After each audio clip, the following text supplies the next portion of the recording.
Hello बच्चों, आज के इस वीडियो में हम वेयर क्लॉज और हैविंग क्लॉज में क्या डिफरेंस होता है वो समझेंगे। वेयर क्लॉज और हैविंग क्लॉज को भी अपनी रिक्वायरमेंट के अनुसार क्वेरी में चेंजेस करना है, क्वेरी लिखना है। जब हम रिज़ल्ट अलग अलग तरीक़ों से अलग अलग रिलेशनल डेटाबेस में से निकालना चाहते हैं तो हम ये अलग अलग प्रकार के जो क्लॉजेज़ हैं उनका यूज़ करते हैं। तो वेयर क्लॉज और हैविंग क्लॉज कब और क्यों यूज़ करते हैं और इन दोनों में अंतर क्या है ये समझते हैं। नाम से ही समझ में आ रहा है, वेयर यानी जहाँ, हैविंग यानी है।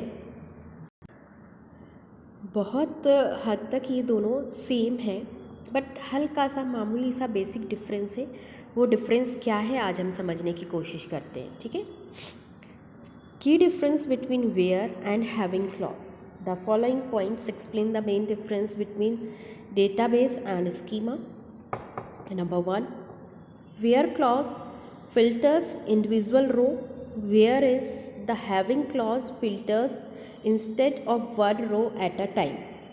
यहाँ पर जो वेयर क्लॉज है उसका उपयोग अलग अलग पंक्तियों पर फिल्टर करने के लिए किया जाता है, ठीक है। वेयर क्लॉज फिल्टर इंडिविजुअल रो, वो अलग अलग प्रत्येक रो को फिल्टर करता है, जबकि हैविंग क्लॉज ये इसका उपयोग समूह पर फिल्टर करने के लिए किया जाता है। समूह यानी कि ग्रुप।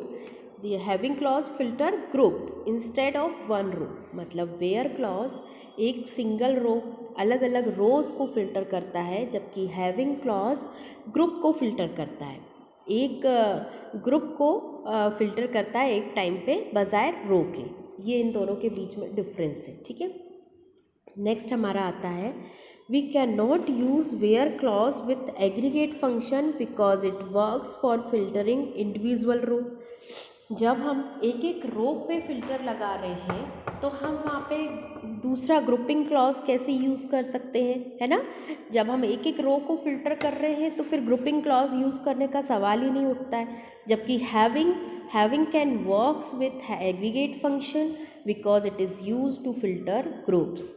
हैविंग कहाँ लगेगा, जहाँ हम ग्रुप्स की बात कर रहे हैं, और वेयर कहाँ लगेगा, जहाँ हम सिंगल पर्टिकुलर रो की बात कर रहे हैं, है ना। वेयर क्लॉज कभी भी आप ग्रुप पे अप्लाई नहीं कर पाएंगे, जबकि हैविंग क्लॉज हम ग्रुप पर अप्लाई कर सकते हैं। क्लियर। आगे देखते हैं। Where comes before group by, which means where clause filter rows before performing aggregate calculation, and having comes after group by, which means the having clause filter rows after performing aggregate calculation.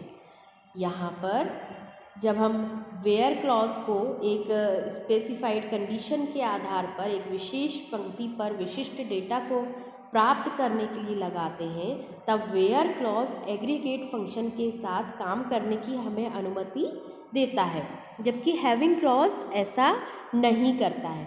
और इनको लगाने के लिए भी हमें एक time होता है कि हमें इसको किसके पहले और किसके बाद लगाना है ना। तो ये जब हम सही समय पे सही जगह लगाएंगे तभी हमें ये सही आउटपुट देगा। आइए हम इसको हिंदी में देखते हैं। वेयर एंड हैविंग क्लॉज के बीच में महत्वपूर्ण अंतर। वेयर क्लॉज अलग अलग पंक्तियों को फिल्टर करता है, जबकि हैविंग क्लॉज एक समय में एक पंक्ति के बजाय समूहों को फिल्टर करता है। This filter on group. हम समग्र कार्यों के साथ वेयर क्लॉज का उपयोग नहीं कर सकते हैं, क्योंकि यह अलग अलग पंक्तियों को फिल्टर करने के लिए काम करता है, जबकि इसके विपरीत हैविंग समग्र कार्यों के साथ काम कर सकता है, क्योंकि इसका उपयोग समूहों को फिल्टर करने के लिए किया जाता है। रो ऑपरेशन को वेयर क्लॉज द्वारा नियंत्रित किया जाता है, जबकि हैविंग क्लॉज कॉलम ऑप्शंस को सारांशित पंक्तियों या समूहों में हैंडल करा जाता है। ग्रुप बाय से पहले वेयर क्लॉज आता है, जिसका अर्थ है कि कुल गणना से पहले वेयर क्लॉज पंक्तियों को फिल्टर करता है, जबकि हैविंग ग्रुप बाय के बाद आता है, जिसका अर्थ है कि हैविंग क्लॉज कुल गणना करने के बाद पंक्तियों को फिल्टर करता है। नतीजन दक्षता के मामले में हैविंग वेयर से धीमा है और जहाँ भी संभव हो इससे बचना चाहिए। यदि हम इसको अप्लाई करने का सोचें तो हैविंग जो क्लॉज है वो वेयर से स्लो डाउन है और हमें ज़्यादातर वेयर की बजाय हैविंग क्लॉज का यूज़ करना चाहिए। ठीक है, ये हम बात जो कर रहे हैं ये हम पैराग्राफ्स में बात कर रहे हैं। यदि आप पैराग्राफ्स में लिखने समझने में कंफर्टेबल नहीं है तो मैं आगे आपको पॉइंट वाइज भी समझाऊंगी, आप उससे भी याद कर सकते हो। चलो आगे समझते हैं। We can combine the where and having clause together in select query। हम select query के अंदर where और having दोनों को combine कर सकते हैं। In this case, the where clause is used first to filter individual row. The row are then grouped, perform aggregate calculation and finally the having clause is used to filter the group। सबसे पहले where clause run होगा, then हमारा having clause run होगा। Clear? The where clause retrieves the desired data based on the specified condition. On the other hand, the having clause first fetches whole data and then separation is done based on the specific condition. Without a select statement, we cannot use the having clause। बिना select statement के हम having clause को use नहीं कर सकते। We can use a where with select, update and delete statement। हम where को select, update और delete statement के साथ भी यूज़ कर सकते हैं। And where clause is pre-filter whereas having clause is post-filter। where clause को हम pre-filter clause भी कहते हैं whereas having clause को हम post-filter clause कहते हैं। क्लियर? आइए हम इसको हिंदी में समझने की कोशिश करते हैं। हम एक सिलेक्ट क्वेरी में वेयर और हैविंग क्लॉज को एक साथ जोड़ सकते हैं। इस मामले में अलग अलग पंक्तियों को फिल्टर करने के लिए पहले वेयर क्लॉज का उपयोग किया जाता है, फिर पंक्तियों को समूहीकृत किया जाता है, कुल गणना की जाती है और अंत में समूहों को फिल्टर करने के लिए हैविंग क्लॉज का उपयोग किया जाता है। वेयर क्लॉज निर्दिष्ट स्थिति के आधार पर वांछित डेटा को पुनः प्राप्त कराता है। दूसरी ओर हैविंग क्लॉज पहले संपूर्ण डेटा प्राप्त कराता है, फिर निर्दिष्ट स्थिति के आधार पर पृथक्करण किया जाता है। पृथक्करण यानी कि सेपरेट किया जाता है। क्लियर? एक सिलेक्ट स्टेटमेंट के बिना हम हैविंग क्लॉज का उपयोग नहीं कर सकते हैं। इसके विपरीत हम सिलेक्ट, अपडेट और डिलीट स्टेटमेंट के साथ वेयर का उपयोग कर सकते हैं। वेयर क्लॉज प्री फिल्टर है जबकि हैविंग क्लॉज एक पोस्ट फिल्टर क्लॉज है। ये हम पैराग्राफ में समझ रहे थे। हिंदी मीडियम वाले चाहे तो इसमें से लिख सकते हैं और नहीं तो मैं PDF सेंड करूँगी, आप उसमें से नोट डाउन कर सकते हैं। आइए अब हम इसका कंपैरिजन पॉइंट्स के फॉर्म में, टेबल के फॉर्म में समझने की कोशिश करते हैं। सबसे पहले आता है इसकी डेफिनेशन। बेसिक डिफरेंस हम डेफिनेशन से लेते हैं पहले। सब इसकी क्या है? Where clause it is use to perform filtration on individual row. ठीक है। Having clause it is use to perform filtration on groups. Where clause इसका उपयोग अलग अलग पंक्तियों पर फिल्टर करने के लिए किया जाता है, जबकि इसका उपयोग समूह को फिल्टर करने के लिए किया जाता है। ठीक है, क्लियर हुआ? समूह यानी कि ग्रुप, है ना। नेक्स्ट हम बात करते हैं, ये सारे पॉइंट्स वही पॉइंट्स हैं जो मैंने आपको पैराग्राफ में समझाया, बस प्रेजेंटेशन करने का अंतर है, लिखने का अंतर है। वही चीज़ हम पैराग्राफ में भी लिख सकते हैं और वही चीज़ हम ऐसे टेबल के फॉर्म में भी लिख सकते हैं। मेन चीज़ ये है कि आपको इसका कॉन्सेप्ट समझ में आना चाहिए। क्लियर? नेक्स्ट इसका बेसिक डिफरेंस क्या है? It is implemented in row operation. इसे पंक्ति संचालन पे लागू किया जाता है, रो ऑपरेशन पे लागू किया जाता है। ठीक है। Having clause it is implemented in column operation, है ना। हैविंग क्लॉज को कॉलम ऑपरेशन में लागू किया जाता है। कहाँ लागू किया जाता है? कॉलम ऑपरेशन पे। ठीक है, ये इसका सबसे इम्पॉर्टेंट, इसका बेसिक डिफरेंस है कि इन दोनों को कहाँ लागू किया जाता है। तो वेयर क्लॉज को रो ऑपरेशन पे और हैविंग क्लॉज को कॉलम ऑपरेशन पे लागू किया जाता है। क्लियर? नेक्स्ट हम बात करते हैं डेटा फैचिंग की कि ये कहाँ से हमारा डेटा फैच करके हमें देता है। तो सबसे पहले हम बात करते हैं वेयर क्लॉज की। The where clause fetches the specific data from particular row based on the specified column. Where clause specific condition के आधार पर विशेष पंक्तियों से विशिष्ट डेटा को देता है।